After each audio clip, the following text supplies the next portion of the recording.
लक्ष्मण यादव जी बड़े बेबाकी से, मुखरता से भारतीय जनता पार्टी की पिछड़ा दलित विरोधी नीतियों का पर्दाफाश कर रहे थे। तो जो भारतीय जनता पार्टी की आरएसएस की नीतियों का विरोध करेगा तो भारतीय जनता पार्टी वालों के छाती पर सांप लौटना स्वाभाविक है। उनकी आंख की किरकिरी लक्ष्मण यादव बने थे। लक्ष्मण यादव का जो काम था, बच्चों को जा करके पढ़ाना था, प्रोफेसर थे दिल्ली विश्वविद्यालय में, भले ढाक पे थे, लेकिन जा करके जो है बड़े बड़े मंचों से ऐलानिया जातिवाद की बात करते थे, सब 80 1585 की बात करते थे। तो क्या इस बात का पर्दाफाश करना गुनाह है? शंभुक का गर्दन काटा गया रामराज था ना, आज भी तो रामराज है। लक्ष्मण यादव इन सारी चीज़ों के शिकार हो गए, लेकिन लोग तो कह रहे हैं कि लक्ष्मण यादव राजनीति से प्रेरित थे, अब समाजवादी पार्टी से चुनाव लड़ सकते हैं, राजद से चुनाव। अगर स्वामी प्रसाद मौर्य, प्रोफेसर चंद्रशेखर सिंह यादव, प्रोफेसर लक्ष्मण यादव, चाहे लोटर राम निषाद वैज्ञानिक तर्क की कसौटी पर कस करके यह कहता कि भाई देखो, कोई मुंह से नहीं पैदा हो सकता, कोई हिरणी के पेट से, कोई मछली के पेट से तो पैदा नहीं हो सकता, कोई जो है कि छींक से पैदा नहीं हो सकता, कोई घड़ा से पैदा नहीं हो सकता, कोई जमीन से नहीं पैदा, सभी लोग पैदा होते हैं माता के पेट से पैदा होते हैं। तो इस बात को तो हम नहीं मानेंगे कि अगस्त ऋषि जो है कि घड़ा से पैदा हो गए, घट से, और उन्होंने समुद्र को जो है कि पूरा पी डाले और पेशाब कर दिया, तो इसीलिए समुद्र का पानी खारा हो गया। इस बात को कोई कहेगा तो इसको कैसे सच मान लिया जाएगा? सनातन की बात करते हैं, सनातन है क्या? सनातन का ठेका कौन लिया है? यही लोग लिए हैं। यही सब कह करके तो लक्ष्मण यादव फंस गए, उनकी नौकरी चली गई। साथियों नमस्कार, मैं हूं रजनीश और आप देख रहे हैं जन आदर्श भारत। इस वक्त देश के सबसे बड़े सूबे उत्तर प्रदेश की राजधानी लखनऊ में है और जिस जगह पर हमें ये समाजवादी पार्टी का उत्तर प्रदेश का केंद्रीय कार्यालय है। हमारे साथ समाजवादी पार्टी के प्रदेश अध्यक्ष और उत्तर प्रदेश के कद्दावर नेता राम लोटन निषाद जी हैं, जिनसे चर्चा करेंगे कि इस वक्त देश में बहुत बड़ा मामला सामने आया है। दिल्ली विश्वविद्यालय के जाकिर हुसैन कॉलेज के प्रोफेसर लक्ष्मण यादव को निष्कासित कर दिया गया है, उनको प्रोफेसर पद से हटा दिया गया है, जिसके बाद उत्तर प्रदेश में ही नहीं बल्कि उत्तर प्रदेश के बाहर बिहार में भी धरना प्रदर्शन हो रहा है और उनके राजनीति में आने के आसार बहुत ज़्यादा बढ़ गए हैं। समाजवादी पार्टी कार्यालय आ गए हैं, बहुत बहुत स्वागत है आपका। धन्यवाद जन आदर्श चैनल को। क्या कहेंगे, लक्ष्मण यादव जो 14 साल से दिल्ली विश्वविद्यालय में सेवारत थे, प्रोफेसर थे, पढ़ा रहे थे, उनको निष्कासित करने के पीछे सबसे बड़ा कारण उस पर क्या प्रतिक्रिया आपकी? देखिए, भारतीय जनता पार्टी अभिव्यक्ति की स्वतंत्रता जो है उस पर अंकुश लगाना चाहती है। प्रोफेसर लक्ष्मण यादव जी दिल्ली विश्वविद्यालय से संबद्ध जाकिर हुसैन कॉलेज में असिस्टेंट प्रोफेसर थे। वह सामाजिक न्याय के मुद्दों पर चर्चा करते थे। भारतीय जनता पार्टी की पिछड़ा, दलित, वंचित, अकलियत, पसमानदा समाज के विरोध की जो नीतियां हैं उस पर वह मुखरता से आवाज़ उठाते थे। मंडलवाद, अम्बेडकरवाद, पेरियारवाद की बात करते थे। जो ढोंग है, पाखंड है, अंधविश्वास है और जो धार्मिक उन्माद पैदा करके बहुजन वर्ग को जो है समाज की और राष्ट्र की मुख्य धारा से वंचित करने का, और बाबा साहेब भीमराव अंबेडकर के संविधान के तहत जो ओबीसी, एससी, एसटी को अधिकार मिले हुए हैं, भारतीय जनता पार्टी उस पर कुठाराघात करती आ रही है। और लक्ष्मण यादव जी बड़े बेबाकी से, मुखरता से भारतीय जनता पार्टी की पिछड़ा दलित विरोधी नीतियों का पर्दाफाश कर रहे थे। तो जो भारतीय जनता पार्टी की आरएसएस की नीतियों का विरोध करेगा तो भारतीय जनता पार्टी वालों के छाती पर सांप लौटना स्वाभाविक है। उनकी आंख की किरकिरी लक्ष्मण यादव बने थे और बड़ी सफाई से लक्ष्मण यादव जो 14 साल से सेवा दे रहे थे, उनको नियमित न करके उनको सेवा से मुक्त करने का, उन्हें बाहर का दरवाजा रास्ता दिखाने का जो काम किया है, तो यह बहुजन वर्ग के लिए ठीक है। लक्ष्मण यादव जी का निश्चित रूप से जो है कि व्यक्तिगत नुकसान हुआ है, लेकिन बहुजन वर्ग को जो है कि यह जगाने का और बहुजन वर्ग को जो है एक बहुत बड़ा संदेश देने का काम किया है कि भारतीय जनता पार्टी का जो विरोध करेगा ये एन केन प्रकारेण उनकी जुबान पर ताला लगाने का काम करते हैं। कहा तो ये जा रहा है कि लक्ष्मण यादव का जो काम था, बच्चों को जा करके पढ़ाना था, प्रोफेसर थे दिल्ली विश्वविद्यालय में, भले ढाक पे थे, लेकिन जा करके जो है बड़े बड़े मंचों से ऐलानिया जातिवाद की बात करते थे, सब मतलब जो है 80 1585 की बात करते थे, इस तरह की भाषा बोलते थे जहाँ सनातन पे भी बहुत बड़ा कुठाराघात कर रहे थे वो। अच्छा, आप ये बताइए कि अगर सच्चाई कहना क्या गुनाह है क्या? जो प्रोफेसर थे। हमारा हक लूटा जा रहा है भारतीय संविधान के अनुच्छेद संख्या 15(4), 16(4) के तहत, और उत्तर प्रदेश आरक्षण नियमावली के तहत अगर ओबीसी को 27%, अनुसूचित जाति को 21% और अनुसूचित जनजाति को 2% आरक्षण मिला है। ईडब्ल्यूएस को सुदामा कोटा जो जिसको कहा जाता है, यानी कि आर्थिक रूप से जिन सवर्णों की वार्षिक आय 8 लाख है, वो गरीब सवर्ण गरीब वर्ग के हो जाते हैं, उनको 10% आरक्षण दे दिया गया। केंद्रीय आरक्षण नियमावली के तहत ओबीसी को 27%, अनुसूचित जाति को 15% और अनुसूचित जनजातियों को 7.5% और ईडब्ल्यूएस को जो है सुदामा कोटा के तहत 10% आरक्षण दे दिया गया। आज खुलेआम आरक्षण का कुठाराघात किया जा रहा है, खुलेआम आरक्षण की डकैती की जा रही है। भाई, जब मंडल कमीशन लागू हुआ ओबीसी के आरक्षण के लिए 7 अगस्त 1990 को, जब राजा मांडा बीपी सिंह जी, धरती पुत्र मुलायम सिंह यादव जी, सामाजिक न्याय के महान योद्धा लालू प्रसाद यादव जी और सामाजिक न्याय की बुलंद आवाज परम पूज्य शरद यादव जी, नीतीश कुमार जी के प्रयासों से जब मंडल कमीशन के तहत 27% आरक्षण का निर्णय हुआ, तो मैं जानना चाहता हूं कि मंडल के विरोध में कमंडल थमाकर आडवाणी को राम रथ यात्रा पर सोमनाथ से अयोध्या किसने भेजा?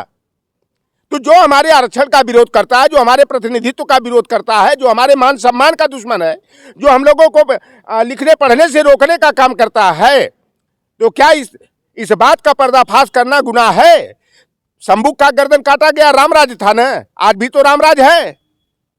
रामराज का में जो है शंभू ऋषि का क्या दोष था? यही ना कि वो वंचित वर्ग को, आदिवासी को, गिरिवासियों को जो है कि पढ़ाने का काम कर रहे थे, तो उनकी धोखे से हत्या कराने का काम मनुवादियों और फिरका परस्तों ने कर दिया। आज रामराज में खुलेआम ओबीसी, एससी, एसटी की हकमारी की जा रही है।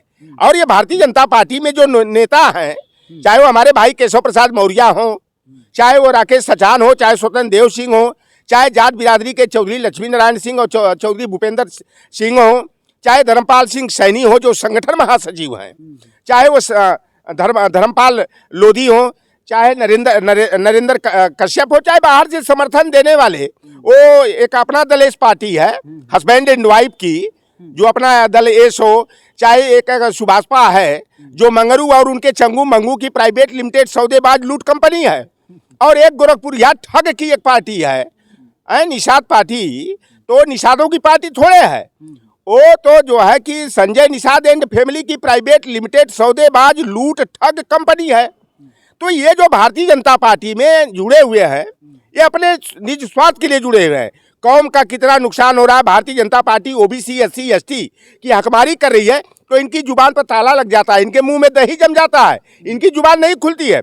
अगर अखिलेश यादव के ऊपर बोलना हो, पीडीए के ऊपर बोलना हो, तो केशव प्रसाद की आवाज़ बड़ी तेज हो जाती है। तो ये लोग केवल ना मुखौटा के रूप में आगे किए गए हैं, जो ओबीसी की हकमारी कराने का काम कर रहे हैं। हम निषाद समाज के लोग जिस तरह से चपरी और केचुआ को गोद करके छोटी छोटी मछलियों की प्रजाति जो सिधरी और चलवा होती है, उसको बंसी और कटिया में गोद करके और बड़ी से बड़ी मछलियों का शिकार कर लेते हैं, तो ये केशव प्रसाद मौर्य, धर्मपाल लोधी, धर्मपाल सैनी, जैसे चाहे हुकुम सिंह हो, चाहे स्वतंत्र देव सिंह हो, इस तरह के जो नेता हैं, ये नेता नहीं, ये लीडर नहीं है, ये लोडर हैं। ये भारतीय जनता पार्टी इनको जो है केवल इस्तेमाल करके ओबीसी को शिकार बनाने का काम करती है।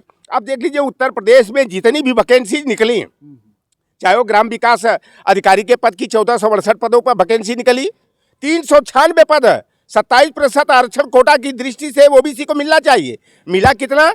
157 पद, 249 पदों की हकमारी कर ली गई। आप देख लीजिए आई टेस्टिंग ऑफिसर का 157 पद निकला था। हम कहते हैं हमको 27 से ज़्यादा मत दो, लेकिन 27 तो दो, तो हमें 42 पद मिलना चाहिए। मिला हमें 30 पद, 12 पदों की डकैती भारतीय जनता पार्टी ने खुलेआम कर लिया। एससी को 33 पद मिलना चाहिए, उनको 20 पद दे करके 13 पदों की डकैती कर लिया।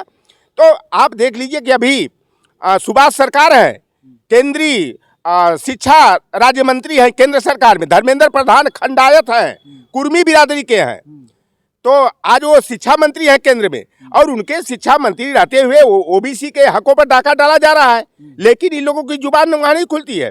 अभी जो है सुभाष सरकार का बयान आया है कि केंद्रीय विश्वविद्यालयों में जो है कि 19,190 पद खाली था और 11 संकाय के जो पद हैं 11,487 पद ईडब्ल्यूएस से भर लिया गया।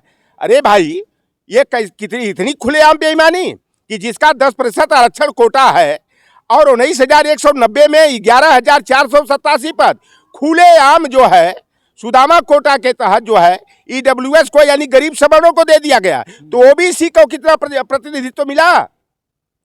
ओबीसी को तो इसका 2.5 गुना से अधिक पद मिलना चाहिए। आपको लगता है कि लक्ष्मण यादव इन सारी चीज़ों के शिकार हो गए? लेकिन लोग तो कह रहे हैं कि लक्ष्मण यादव राजनीति से प्रेरित है, अब समाजवादी पार्टी से चुनाव लड़ सकते हैं, राजद से चुनाव लड़। देखो कोई भी व्यक्ति है अगर वो सामाजिक कार्य करता है तो राजनीति का प्रभाव कहीं न कहीं रहता है, और अगर परिवर्तन करना है तो बिना सत्ता में परिवर्तन के जो है हम सामाजिक परिवर्तन नहीं कर सकते। जब सत्ता पर हमारा कब्जा होगा तभी तो हम अपनी नीतियों को जनता के हित में लागू कर सकते हैं। आज भारतीय जनता पार्टी जो मनुवादियों की पार्टी है, जो आरएसएस हेडगवार ने बनाया, चितपावन ये ब्राह्मण ये होते हैं जिन्होंने एकलव्य का अंगूठा काटने का काम जिनके पूर्वजों ने किया हो, शंभू की गर्दन कटवाने का काम किया हो, और समय समय पर तमाम बहुजन वर्ग के लोगों को रास्ते से हटाने का काम किया हो, तो आरएसएस जो है ये कौन है? आरएसएस जो है कि रेस सुपरमेसी सिस्टम है जो वर्ण व्यवस्था में विश्वास करती है। मनुस्मृति में 4 वर्ण बनाया गया है ना कि ब्राह्मण क्षत्रिय वैश्य शूद्र, लेकिन उनकी जो व्यवस्था है लोगों के का जन्म कैसे किसी को मुंह से पैदा कर दिया, किसी को जंघे से पैदा कर दिया, किसी को भुजा से और किसी को पैरों से पैदा कर दिया।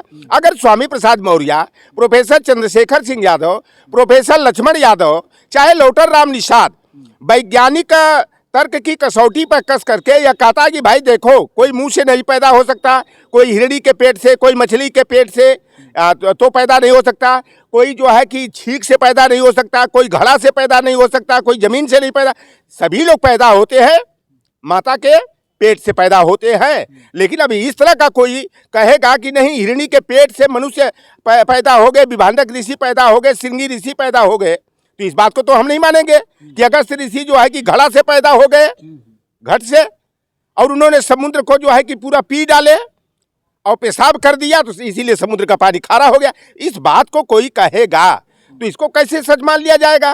भाई चंदा को मामा हमारे बाप दादा भी कहते आए, हम लोग भी बचपन में चंदा मामा कहते थे, लेकिन चंदा मामा तो एक उपग्रह है, एक पृथ्वी के एक खंड है, और वहाँ पर जो है कि चंद्रयान उतर गया, वहाँ पर रसिया के वैज्ञानिक बहुत पहले जाकर के उतर आए, तो अब ये चंदा मामा कहा जाता था क्योंकि पृथ्वी को हम लोग माँ कहते हैं और पृथ्वी का ही एक उपखंड है वो, इसलिए जो उपग्रह है तो इसलिए जो उनको मामा कहा जाता था। तो ये बातें जो आज स्वामी प्रसाद मौर्य जी अगर सनातन की बात करते हैं, सनातन है क्या? सनातन का ठेका कौन लिया है? यही लोग लिए हैं। यही सब कह करके तो लक्ष्मण यादव फंस गए, उनकी नौकरी चली गई। सनातन जो शाश्वत सत्य है, यूनिवर्सल ट्रूथ जिसको कहा जाता था कि बच्चा अपने माँ के पेट से पैदा होता है, यह यूनिवर्सल ट्रूथ है। कोई भी जीव जगत का प्राणी है वह माँ के पेट से पैदा होता है। पृथ्वी जो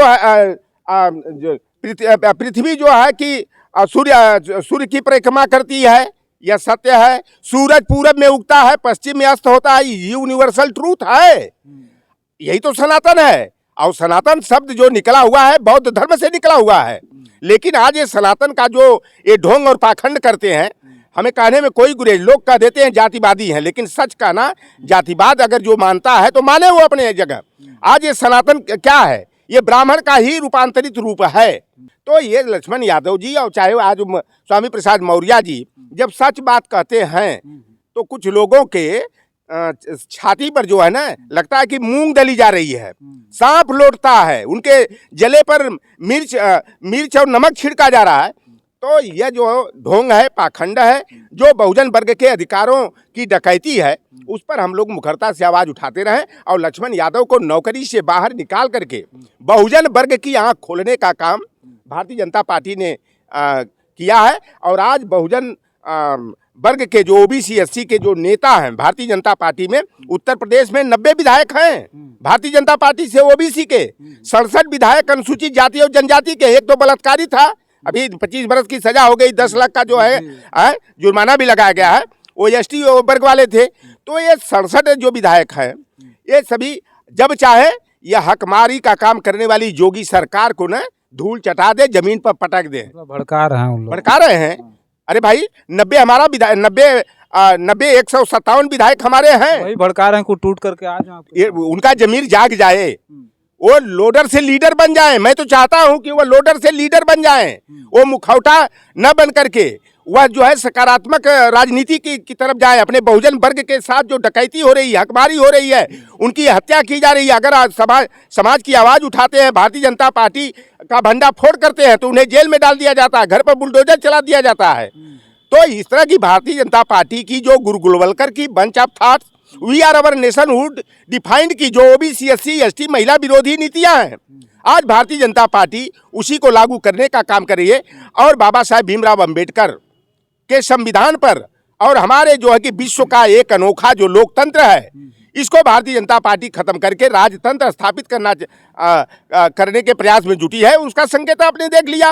ये भारतीय जनता पार्टी का यही हिंदुत्व है। वोट लेने के लिए लोहार कुआर सोनार को, तेली तमोली बरई बारी मलाह केवट कुर्मी काची राजभर चौहान को, हरिजाट गुजर को, चमार पासी दरकार बसफोर को, मुसहर को, कोल को, भील को, धोबी और धरकार को ये हिंदू बना लेते हैं।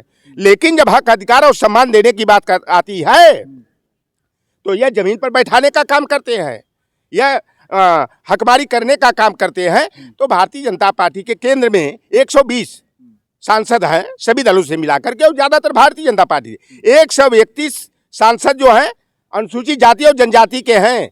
कितना हो गए? और 2-3 ठे जवन हम तो सामान्य सीट से जीत के आए हैं। तो भैया 120 और 131 251 हो गए, और 3-4 तो ऐसे जीते हैं, तो 255 है। और 255 मैजिक नंबर कितना होता है? 272 का नंबर होता है। और कुछ मुसलमान भाइयों को मिला लो उसमें, तो जब चाहे तब बहुजन की सरकार बन सकती है, बशर्ते कि ये जो लोडर बन करके समाज का नुकसान करा रहे हैं, संवैधानिक मूल्यों की हत्या करा रहे हैं, इन बेईमानों का जमीर तो जाग जाए ना। जब जमीर जाग जाए तो जब चाहे ये मोदी जवन स्वयंभू बने हुए हैं, इनको लटक कर झटक के पटक करके मैजिक नंबर 272 जुटाए करके मोदी का खदेड़ा करके ना, ये इनको जगह छिपने की अमित शाह को, जोगी को नहीं मिलेगी कि कच्छ की खंभात की खाड़ी के कौने गुफा कंदरा में हम छिप जाएं। बार बार उस बात को रिपीट नहीं करेंगे, 2 टूक में जवाब चाहेंगे। आखिरी सवाल ये है कि लक्ष्मण यादव, अब बार बार कहा जा रहा, अभी हम हरीश मिश्रा और बनारस वाले मिश्रा जी से बात कर रहे थे, तो वो बोले कि अखिलेश यादव जी को, तेजस्वी यादव जी को चाहिए कि लक्ष्मण यादव को बुला करके सम्मानित करा, उनको राजनीति में लाए, उनको टिकट दे देना चाहिए। देखिए माननीय अखिलेश यादव जी भी उस पर गंभीरता से विचार कर रहे हैं। अगर लक्ष्मण यादव जी कर रहे हैं, अभी तो सोशल एक्टिविस्ट के रूप में काम कर रहे हैं ना, अगर पॉलिटिकल एक्टिविस्ट के रूप में उनको काम करना होगा तो आएंगे। समाजवादी पार्टी उनका तहे दिल से स्वागत करेगी। हवा उड़ रही कि आजमगढ़ से चुनाव हमारे पीडीए फार्मूला के लिए लक्ष्मण यादव जी जैसे लोगों की जरूरत है। और निश्चित रूप से लक्ष्मण यादव अगर समाजवादी पार्टी से जुड़ करके आगे बढ़ते हैं, राजनीतिक पारी की शुरुआत करते हैं, तो यह समाजवादी पार्टी के लिए भी बेहतर होगा। लक्ष्मण यादव के साथ साथ हमारे बहुजन वर्ग के लिए भी बहुत ही बेहतर निर्णय होगा। चुनाव कौन आजमगढ़ से लड़ेगा, नहीं लड़ेगा, कैसे किसका कहाँ समायोजन करना है, कहाँ किसका उपयोग करना है, कहाँ किस तरह से किसको सम्मान देना है, यह राष्ट्रीय नेतृत्व इस पर निर्णय करेगा। लक्ष्मण यादव पे चर्चा कर रहे थे। देखिए हमारे साथ उत्तर प्रदेश के समाजवादी पार्टी के पूर्व प्रदेश अध्यक्ष और जो है इस वक्त जो है काफ़ी बेबाकी से बहुजन समाज की बात रखने वाले, लगातार शुरू से ही जब से राजनीति में है तब तक अपने बेबाक बयानों से जाने जाते हैं, रामलोटन निषाद जी थे। हालांकि हम लक्ष्मण यादव पे चर्चा कर रहे थे। लक्ष्मण यादव का जो मामला है उत्तर प्रदेश के बाहर भी गरमाया हुआ है, चूँकि मूलतः वो रहने वाले आजमगढ़ के हैं।